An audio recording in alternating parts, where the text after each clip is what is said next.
My family mocked me for being a lowly server at my sister's party. When her CEO arrived and called me the owner of the heritage, they changed their tune immediately.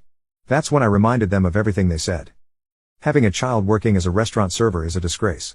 That's what my parents said to me while I was serving at the party celebrating my sister's promotion. It wasn't just my parents. All the relatives looked at me with the same condescending eyes. Then something unexpected happened, revealing the truth about who I am. That's when they all started apologizing and trying to make amends. But I said, no. Now I'd like to share my story with you. Tell me, was I wrong for cutting off all contact with my family? Hello, everyone. My name is David. I'm 32 years old and own a chain of upscale 4-star restaurants in New York. Looking at me, most people would probably assume I come from a happy, supportive family. They'd think my family must be proud of what I've accomplished, the success I've built from the ground up. But the truth is far from what people think. My family has never respected what I do. They've seen my work as nothing more than a low-level unimportant job for years.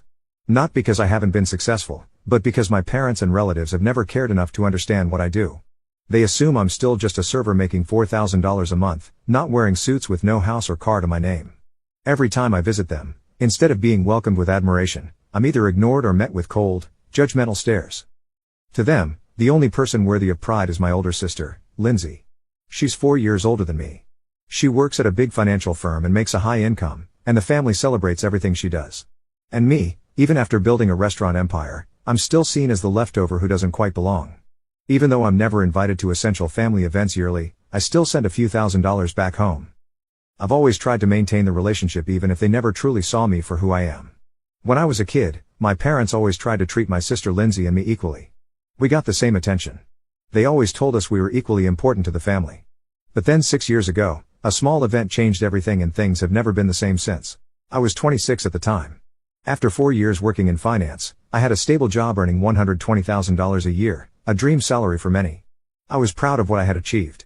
My life wasn't luxurious, but comfortable, and I felt content. I figured I'd stay with the company, build my career, and enjoy a peaceful life. Then 2 of my closest college friends, people I'd shared some of the best years of my life with, invited me to start a business with them. They had an idea to open a high-end restaurant in New York. A dream we used to talk about back in college, but now it was becoming a real opportunity. First, I said no. Not because I didn't believe in myself, but because my job felt too secure. I didn't want to give up the safety I had for something as risky as the restaurant industry, but the idea wouldn't leave me alone. I spent night after night thinking about my future and slowly my mindset shifted. I realized that if I never tried, I'd never know if I could turn that dream into reality. Deep down, I didn't want to keep living in the shadow of my finance job. So after a lot of thought, I made the decision. I quit my job and jumped into this new chapter with my friends. I worked as a server at a 5-star restaurant in New York to fully understand how a fine dining restaurant operates.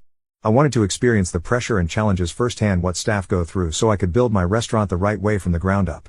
My family had no idea I had quit my job and started my own business. They still believed I wore a suit daily, working in finance like before.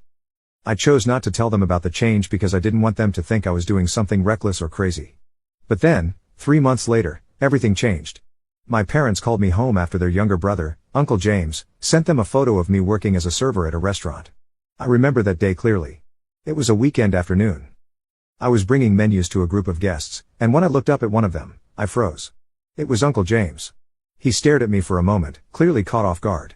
I tried to stay calm, kept a professional smile, and continued my service like nothing happened.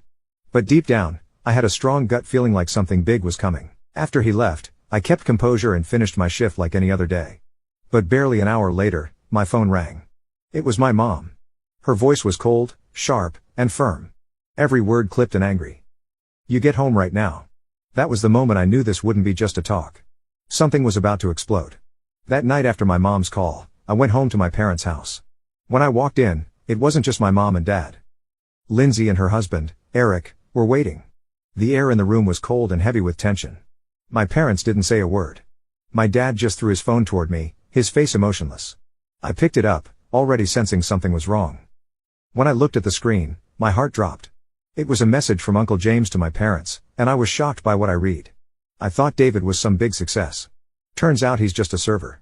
And all this time you've been bragging that he works in finance and makes a great salary. What a joke. Below that message was a clear photo of me in my restaurant uniform. I never expected Uncle James to say something so cruel. I'd always known he was jealous of our family, but he took this moment to humiliate me and in his way, take a jab at my parents too. It hurt, but I kept my emotions in check. I knew I needed to stay calm.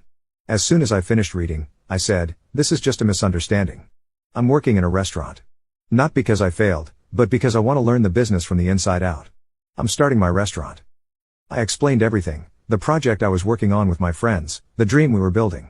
I wanted them to see the bigger picture and understand what I was trying to do. But before I could finish, Lindsay jumped in. "This is insane, David. You had a good job making great money. Why throw that away?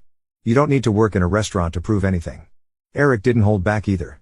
Right after Lindsay finished, he added, "David, I think you're going way overboard. You don't need to be grinding away in a restaurant like that. It's just a waste of time." My mom, who usually tried to keep the peace, couldn't hold it this time. She said, "Even if you do end up owning a restaurant, you're still just someone serving food to others. There's nothing to be proud of in a job that low." Every word felt like a dagger. My dad didn't say much. He just looked at me coldly and said in a flat, emotionless voice, "If you're not returning to your old job, don't bother coming home again." My mom nodded in agreement. At that moment, I had nothing left to say. I knew I couldn't go back, but facing rejection from the people I had always tried to make proud of was devastating. That night, I paid the price for following my dream with silence, judgment, and the sting of being cast out by my family. And I understood from that point on, I would have to walk this road alone. After 6 months of working as a server at a 5-star restaurant, combined with my 4 years of experience in finance, I had gained a deep understanding of how top-tier restaurants operate. I didn't just learn about kitchen operations. I learned how to manage a team, build a brand, and create an experience where every guest felt cared for from the moment they walked through the door. The Heritage, that's the name we chose for our restaurant. Heritage wasn't just about elegance. It was a tribute to the culinary values we wanted to celebrate and share. The restaurant was located in Greenwich Village, New York, a vibrant culinary neighborhood perfect for reaching diners who appreciate novelty and sophistication. We started with a total investment of $500,000. I contributed $200,000 and Anthony and Sophia, my 2 closest friends, each paid $150,000. But it wasn't enough to cover everything. We had to take out an additional $500,000 bank loan to pay for the space, interior design, kitchen equipment, and initial marketing efforts. That first year wasn't easy. We leveraged every connection I had from my finance days, inviting former colleagues and clients to try the food and share their experiences. Anthony, who worked in PR, led our media and communication strategy. With her marketing background, Sophia sought out major local events and opportunities that helped us attract attention and build a following. We focused on crafting a high-end menu, a blend of refined, creative dishes designed to make people feel like they weren't just dining, but experiencing something artistic. We hosted special events, wine tastings, jazz nights, and intimate VIP dinners to build loyalty and deepen our relationship with guests. After a year, the Heritage found its rhythm. We had steady revenue and a growing base of loyal customers who returned for the food, outstanding service, and unforgettable ambience. The restaurant didn't just survive. It earned a respected place in New York's culinary scene. By our 3rd year, we had fully paid off our bank loan and recovered every dollar we had invested. That was a proud milestone. But what truly excited me was seeing our restaurant thrive and build a strong and growing base of loyal guests. Still, I wasn't ready to stop there. As the Heritage gained popularity, we started running into new challenges. On weekends, customers were regularly turned away because we were fully booked. During holidays, the demand was overwhelming. And beyond that, we began getting messages from people who lived too far away. Folks who wanted to try our food but couldn't justify the time and cost of travel. It was clear to me we needed to expand. Opening more locations would solve the issue of overcrowding and make it easier for people across the city to experience what we have built. When I brought up the idea of opening additional branches, Anthony and Sophia stared at me like I was crazy. From the very beginning, they were the ones who pulled me into this dream, but now I was the one pushing it further. They were nervous, understandably, but ultimately, they trusted me, and we took the next big step together. 6 years later, the Heritage has 4 thriving locations across New York, in Manhattan, Brooklyn, Queens, and the Bronx. Each branch has been a success, welcomed warmly by its neighborhood and community. We didn't just build a brand. We brought fine dining closer to the people who love and appreciate it no matter where they live. 6 years have passed, and even with all the success, something still weighs heavy on me, especially during the holidays. Thanksgiving, Christmas, New Year celebrations. Those are the most challenging times. Since the day I walked away from my family, there's been no contact, no calls, no invites, not even a text asking how I'm doing. We live in the same city, yet every attempt I've made to reconnect has been met with cold silence or avoidance. Like they're embarrassed by me and think being seen with me would somehow bring them shame. They don't say it out loud, but I feel it. Every time I reach out, whether I try to invite them out for a meal or check in on how they're doing, all I ever get is silence or a polite but distant shake. I still remember the holidays when I'd scroll through social media and see photos of them. All together smiling, laughing, while I sat alone wondering if they ever thought about me. And yet I still send nearly $10,000 to my parents every year. Maybe deep down, I still hope they'll see me, that one day they'll finally acknowledge what I've built. I want them to realize I made it. I succeeded, and not just any success, the kind that should make them proud. Sometimes I try to convince myself that I'm doing the right thing, building the relationship in my way from a distance. But on those special days when the world feels warmer and closer, that space where my family should be never disappears. Even though I knew nothing had changed, I kept sending them money every year because somewhere deep down, I held on to the small hope that they would truly see me one day, not as the outcast son, but as someone who built his own life with his own two hands. But that hope, all of it changed 3 months ago when something serious happened at one of our restaurants. And from that moment on, I finally realized I don't need them. In fact, without them, I've done more than survive. I've thrived. It was a weekend, and I was doing one of my usual unannounced visits at our Brooklyn location. I do this often to ensure everything's running smoothly and stay connected with our longtime guests. I've always believed that to maintain a restaurant standard, I need to stay involved to see things firsthand. While I was in the kitchen, one of the servers rushed in and reported to the manager. One of our staff accidentally spilled wine on a guest, and the guest is furious. The manager immediately moved to handle it, but I stopped him and said calmly, "I'll go with you." When we walked into the VIP section, I froze. Sitting there, my parents, my sister's family, and a few relatives. They looked at me in complete shock, like they couldn't believe what they saw. I'll never forget the look in their eyes. Confusion, discomfort, maybe even a slight panic. It was the first time in years that I'd seen them like this. Not on the street, not in passing, but face to face in my restaurant. And I knew at that moment, there was no avoiding what came next. As soon as I walked in, the server started to speak. "This is the manager," and I quickly raised my hand to stop him. I didn't want him accidentally revealing who I was. Not in this moment. Not like this. Then, without missing a beat, my sister Lindsay spoke up, her voice thick with sarcasm. "So this is what became of that big project 6 years ago? Turns out you're just a restaurant manager after all." Her words hit me like a slap across the face. Even though I had mentally prepared for a moment like this, hearing it from my sister stung deeply. I didn't respond, but I could feel the anger rising in my chest. Just then, Ryan, the branch manager in Brooklyn, stepped forward and began to say, "Sir, this is actually..." I cut him off immediately, my voice cool and steady. "It's been a while. How's everyone doing?" No one answered. Just silence. I wasn't surprised. That was always how they were. Even with me standing right there in front of them, they still couldn't look me in the eye or acknowledge how much my life had changed. About a minute later, my father finally spoke. His voice was cold, laced with disgust. "If I had known you were working here as a server, I wouldn't have come. It's embarrassing." My mother jumped in right after. Her tone filled with disappointment. "It's shameful to have a child working as a waiter." I opened my mouth to speak, trying to stay calm.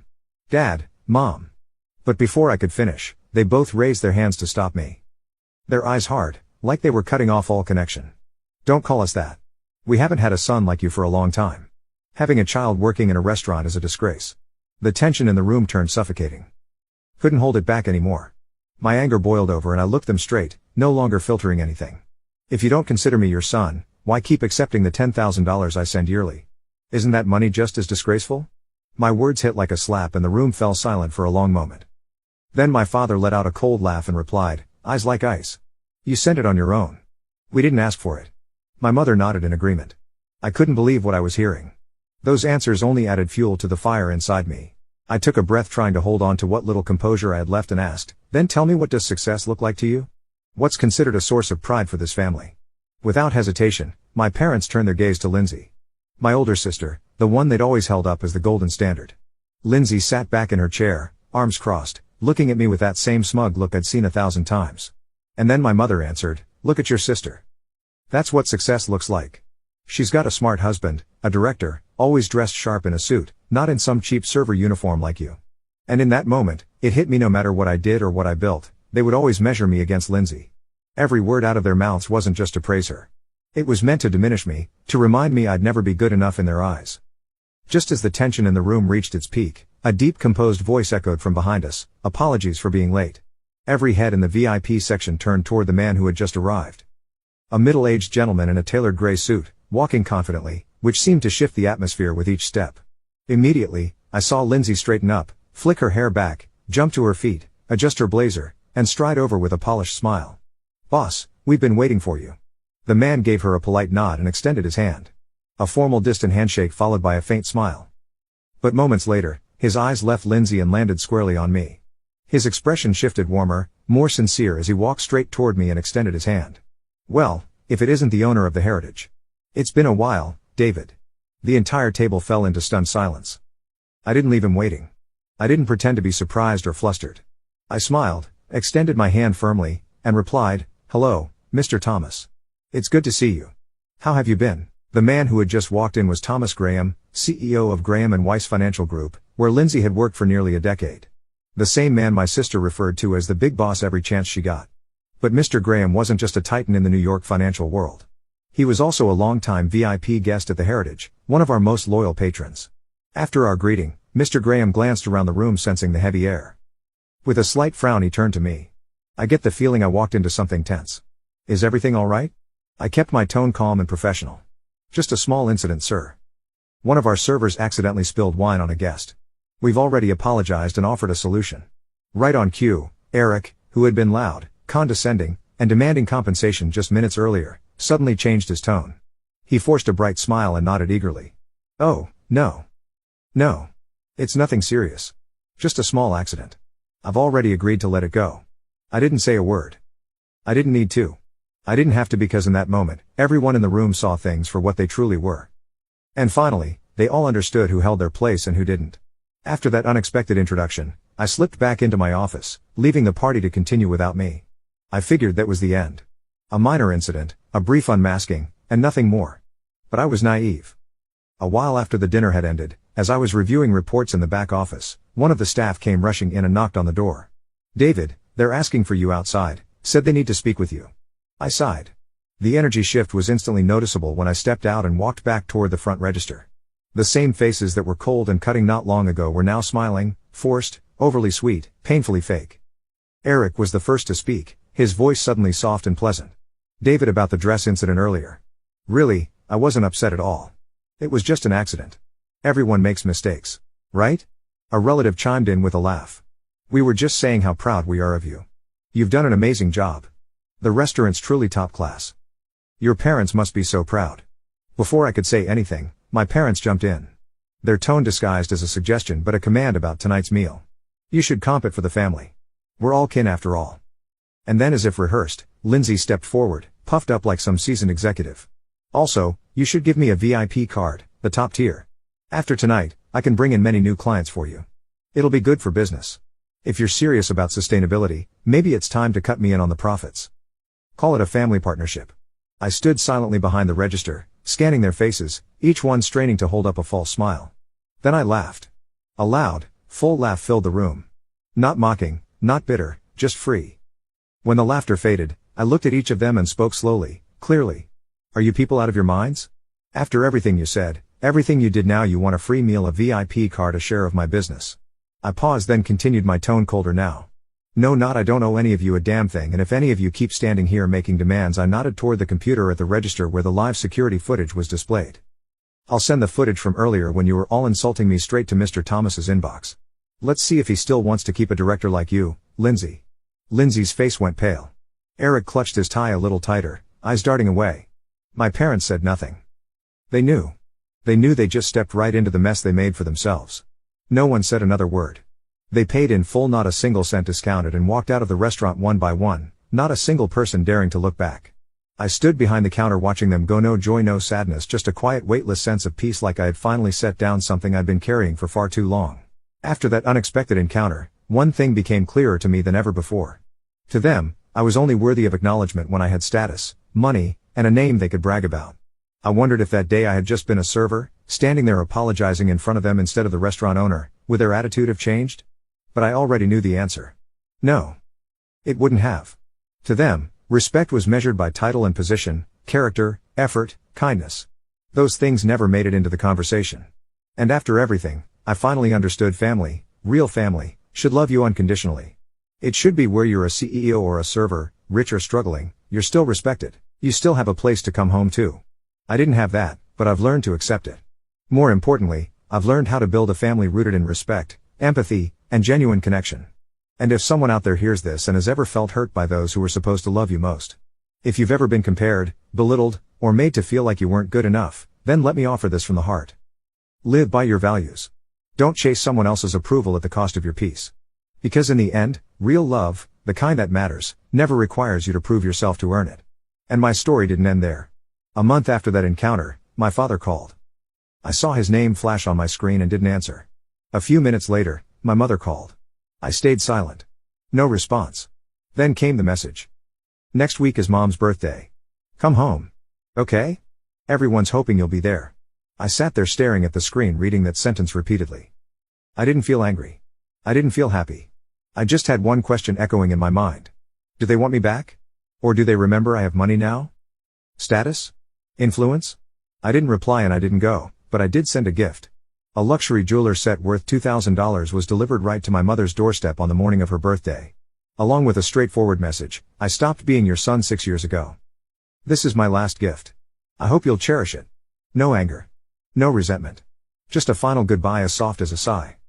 After that, I blocked every form of contact, phone, texts, social media, no more waiting, no more hoping I had given them so much, but in the end, what I needed most never came. And sometimes letting go is the only way left to protect the last piece of dignity. A child can hold on to it. It's been 3 months since that day. I thought that would be the end. We'd all go our separate ways. But no, they kept coming. Every few weeks, my parents, Lindsay, Eric, and extended relatives started showing up at the Brooklyn branch. They asked the staff if I was around, but I had already given instructions whenever they come, say I'm not here. I'm not hiding. I just don't want to face them anymore. Some relatives must have heard the whole story from my parents because now I get messages calling me cold and ungrateful, but there were others friends who had seen everything from the beginning.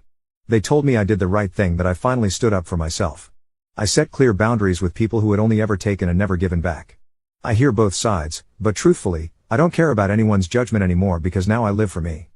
I don't know what the future holds. I don't know if I'll ever sit at the same table with them again. I don't know if I'll ever forgive them or even if I want to. That's up to fate. As for now, there's only one thing I know for sure. I'm tired. And sometimes you don't need to explain that kind of tiredness. You need to stop looking back. Last week, something happened that made me reflect on my journey even more deeply.